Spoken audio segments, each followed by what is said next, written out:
نحمده ونصلي على رسوله الكريم أما بعد فأعوذ بالله من الشيطان الرجيم بسم الله الرحمن الرحيم يا أيها الذين آمنوا لا تقولوا راعنا وقولوا انظرنا واسمعوا وللكافرين عذاب أليم ما يود الذين كفروا من أهل الكتاب ولا المشركين أن ينزل عليكم من خير من ربكم والله يختص برحمته من يشاء والله ذو الفضل العظيم يا أيها الذين آمنوا اے ایمان والو لا تقولوا راعنا تم راعنا نہ کہا کرو وقولوا انظرنا اور انظرنا کہا کرو واسمعوا اور سنو وللکافرین عذاب علیم اور کافروں کے لیے دردناک عذاب ہے ما یود الذین کفروا نہیں پسند کرتے وہ لوگ جو کافر ہیں من اہل الکتابی اہل کتاب میں سے ولل مشرکین اور نہ مشرکوں میں سے ان ینزل علیکم من خیر یہ کہ اتاری جائے تم پر کوئی بھلائی من ربکم تمہارے رب کی طرف سے واللہ یختص برحمتہ من یشاء اور اللہ تعالی خاص کرتا ہے اپنی رحمت کے ساتھ جس کو چاہتا ہے واللہ ذو الفضل العظیم اور اللہ تعالی بڑے فضل والے ہیں۔ ان آیات کا ما قبل کی آیات کے ساتھ ربط واضح ہے کہ یہود و نصارہ کی شرارتوں کا ذکر چلا آ رہا ہے۔ ان آیات میں بھی ان کی ایک شرارت کا ذکر ہے کہ وہ حضرت صلی اللہ علیہ وسلم اور ایمان والوں کو پریشان کرتے تھے۔ یہ یہودی لوگ بھی آپ صلی اللہ علیہ وسلم کی مجلس میں آتے تھے، باتیں سنتے تھے، اور کبھی کبھار آپ صلی اللہ علیہ وسلم کو یوں مخاطب کرتے راعینا کہ ہمیں بات سمجھ نہیں آئی، آپ ہماری رعایت کریں، مطلب یہ کہ آپ مزید آسان کر کے ہمیں سمجھائیں۔ ان کے کہنے کا مقصد تو اور تھا، جیسا کہ ابھی عرض کرتا ہوں، تو وہ یہ لفظ راعینا استعمال کرتے تھے۔ راعینا کا ایک معنی تو یہ کہ ہماری طرف توجہ فرمائیں، لیکن یہ جو یہودی تھے ان کی عبرانی زبان تھی، اس میں راعینا کا جو لفظ ہے وہ احمق کے معنی میں استعمال ہوتا ہے، اور یہ خبیث ایسا بھی کرتے تھے، عین کو کھینچ دیتے، راعینا کہہ دیتے، اس کا معنی ہوتا ہے ہمارے چرواہے، اے ہمارے چرواہے۔ تو جو مخلص صحابہ کرام تھے وہ اس لفظ کو اچھا سمجھ کر کے اس کا معنی راعینا ہماری رعایت کیجئے، ہماری طرف متوجہ ہوئیے گا، ہمیں یہ بات سمجھا دیجئے یا ذرا اس کی وضاحت فرما دیجئے۔ چونکہ عربی زبان میں یہ لفظ ان معنوں میں استعمال ہوتا تھا، تو صحابہ کرام رضی اللہ عنہم میں سے بھی راعینا حضرات کہہ دیتے تھے، ہماری رعایت فرمائیے، اور بیان ایسے طریقے سے ہو کہ عام بندہ بھی سمجھ لے، شہری بھی سمجھ لے، پڑھے لکھے بھی سمجھ لیں، ان پڑھ بھی، ذہین بھی، درمیانے ذہن کے بھی۔ لفظ صحیح تھا راعینا، اور صحابہ کرام کی مراد بھی صحیح تھی، مگر چونکہ یہودی اس لفظ سے غلط معنی مراد لیتے تھے، اور وہ یہاں سے اٹھ کر جاتے اپنی مجالس میں تو وہ کہتے دیکھو پہلے ہم چھپ چھپا کے مسلمانوں کے نبی کی گستاخی کرتے تھے، اب ہم نے ایک ایسا لفظ اس مجلس میں کہہ دیا ہے کہ اب کھلم کھلا حضور صلی اللہ علیہ وسلم کی گستاخی ہونے لگی ہے، اور ان کے جو صحابہ ہیں وہ بھی راعینا کا لفظ استعمال کرتے ہیں، حالانکہ صحابہ رضی اللہ عنہم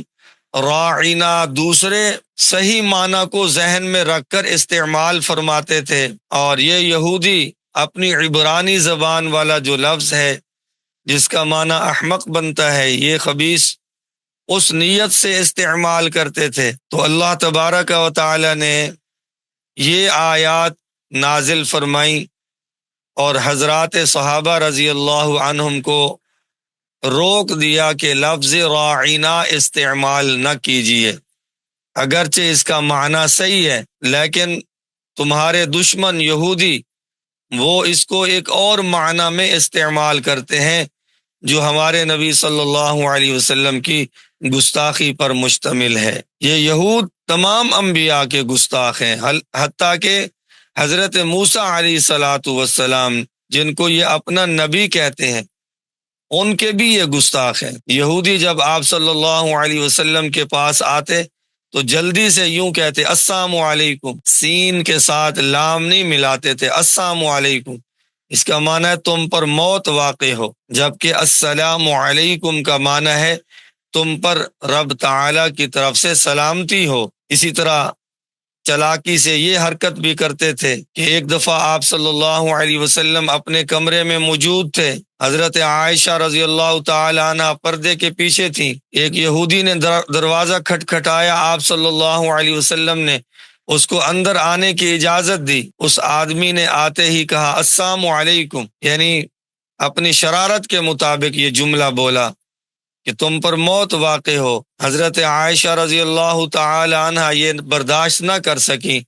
آپ صلی اللہ علیہ وسلم کی شان اقدس میں یہ الفاظ، تو انہوں نے پردہ کے اندر سے ہی کہا علیک السلام واللعنت، تیرے اوپر موت اور لعنت پڑے۔ یہودی نے جو بات کرنی تھی کر کے چلا گیا۔ حضرت صلی اللہ علیہ وسلم نے فرمایا عائشہ آپ بڑے غصے میں تھی، کیا بات تھی؟ کہنے لگی حضرت الم تسمع ما قال، آپ نے سنا نہیں جو اس نے کہا تھا، یعنی السلام علیکہ۔ آپ صلی اللہ علیہ وسلم نے فرمایا الم تسمعی ما قلت له، کیا تو نے نہیں سنا جو میں نے اس کو کہا ہے، یعنی علیکہ، میں نے اس کو علیکہ کہا ہے، تو یہ علیکہ کا معنی تجھ پر بھی وہی جو تو نے میرے لیے کہا، بس اتنا جواب کافی تھا۔ تو یہ خبیث یہودی لفظوں میں ہیرا پھیری کرتے تھے، اور راعینا کے جملہ سے چونکہ توہین کا پہلو نکلتا تھا، لہٰذا اللہ تعالی نے اہل ایمان کو اس جملے کے استعمال کرنے سے منع فرمایا، اور فرمایا یا ایھا الذین آمنو، اے ایمان والو، لا تقولوا راعنا، تم راعنا نہ کہا کرو۔ اس کے متبادل اور بہت سارے الفاظ ہیں، وہ بھی اللہ نے ایک لفظ بتایا وقولوا انظرنا، آپ یوں کہہ دیا کرو انظرنا کہ اے آقا ہماری طرف نظر شفقت فرمائیے، انظرنا ہماری طرف نظر شفقت فرمائیے، وہ جملہ چھوڑ دو، لا تقول راعنا، راعنا نہ کہو۔ یہ یہودیوں کا دجل ان کے منہ پر پڑے۔ اللہ تعالی نے بذریعہ وحی آپ صلی اللہ علیہ وسلم کو اطلاع بھی دے دی یہود کی اس خباثت کی۔ واسمعوا، اور آپ صلی اللہ علیہ وسلم کی بات کو اے اہل ایمان آپ توجہ سے سنا کریں۔ بعض مفسرین نے اس کا معنی یہ کیا واسمعوا کہ پہلی دفعہ خوب توجہ کے ساتھ بیٹھا کریں کہ دوبارہ پوچھنے کی نوبت ہی نہ آئے۔ وللکافرین عذاب علیم، اور میرے پیغمبر علیہ الصلاۃ والسلام کے گستاخوں کے لیے، کفار کے لیے عذاب علیم، دردناک عذاب تیار ہے۔ یہ تو یہود کا آپ صلی اللہ علیہ وسلم کے ساتھ جو گستاخانہ طرز عمل تھا اس کو اللہ تعالی نے بیان فرمایا۔ ما یود الذین کفروا، یہاں سے یہود کا مسلمانوں کے ساتھ جو برتاؤ تھا وہ بیان فرمایا کہ یہ اندر اور باہر ایک جیسے نہیں ہیں، منافق ہیں۔ ما یود الذین کفروا، نہیں پسند کرتے وہ لوگ جو کافر ہیں، من اہل الکتاب، یہودی ہوں عیسائی ہوں، ولل مشرکین، اور نہ مشرک، کیا پسند نہیں کرتے، ان ینزل علیکم من خیر، یہ کہ مسلمانوں پر کوئی خیر اور بھلائی کی بات رب کی طرف سے نازل ہو۔ وہ کہتے تھے ان کو نبوت ملی ہے ہمیں کیوں نہیں ملی، ان کو کتاب ملی ہے ہمیں کیوں نہیں ملی، فرشتہ ان کے پاس کیوں آتا ہے ہمارے پاس کیوں نہیں آتا۔ تو اللہ تعالی نے مختصر جواب دیا، فرمایا واللہ یختص برحمتہ من یشاء، اللہ تعالی خاص کرتے ہیں اپنی رحمت کے ساتھ جس کو چاہتے ہیں۔ اپنی مرضی سے نبوت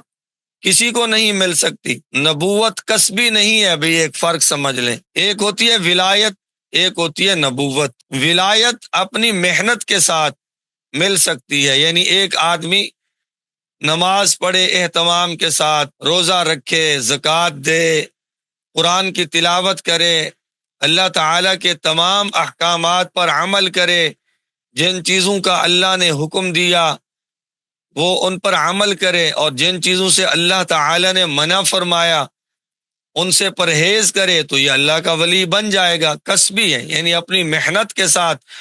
کوئی چیز حاصل کرنا، تو اپنی محنت کے ساتھ، عبادت کے ساتھ انسان ولی بن سکتا ہے، لیکن یہ نبوت کسبی نہیں ہے، یہ خالص اللہ تعالیٰ کی عطا ہے۔ جس کو اللہ چاہتے ہیں تو مقام نبوت سے سرفراز فرماتے ہیں۔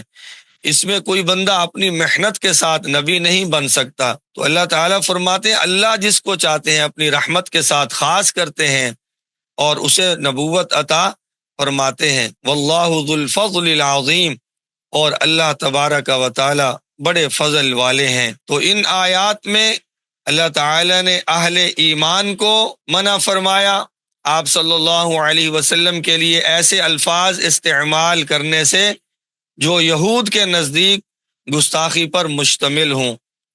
تو آپ صلی اللہ علیہ وسلم کی گستاخی اللہ تبارک و تعالی بالکل برداشت نہیں فرماتے، اس لیے آپ صلی اللہ علیہ وسلم نے بھی اپنی احادیث میں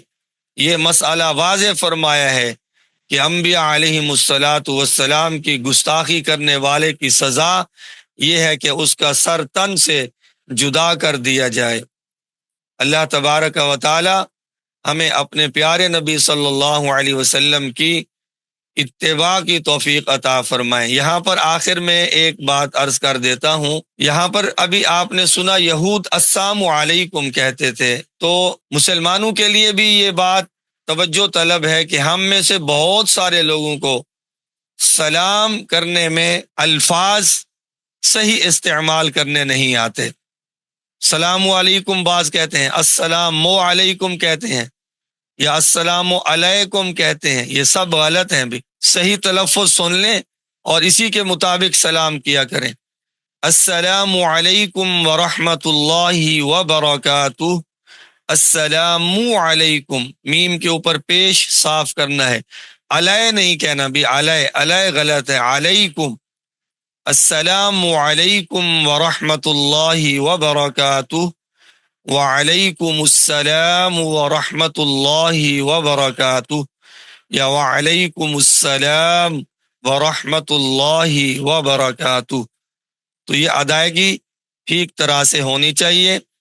اور یہ افضل ترین ایام ہیں۔ آپ صلی اللہ علیہ وسلم نے فرمایا دنیا کے افضل ترین ایام